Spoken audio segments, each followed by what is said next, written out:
è arrivato appunto il via libera di AIFA, stiamo aspettando la circolare del Ministero che dovrebbe comunque darci indicazioni più precise. Oggi si sa che la terza dose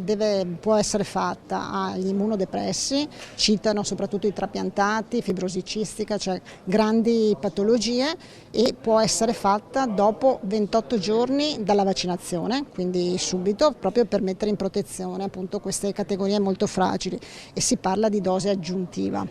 L'altra categoria invece è quella degli over 80 sanitari, tutte le case di riposo, quindi tutte le persone, noi abbiamo 30.000 ospiti all'interno delle case di riposo.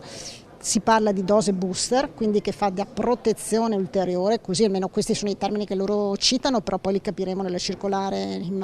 con maggiore dettaglio, e possono farlo dopo 6 mesi dalla vaccinazione completa. Noi ci stiamo organizzando, abbiamo detto alle USLA di riaprire i centri di riferimento regionali, quindi all'interno degli ospedali, penso per i trapiantati, per fibrosi cistica, insomma per i centri di questo tipo. Siamo in attesa di capire quali categorie fanno parte dei super fragili, cioè faccio un esempio, la persona con diabete è inserita, non è inserita,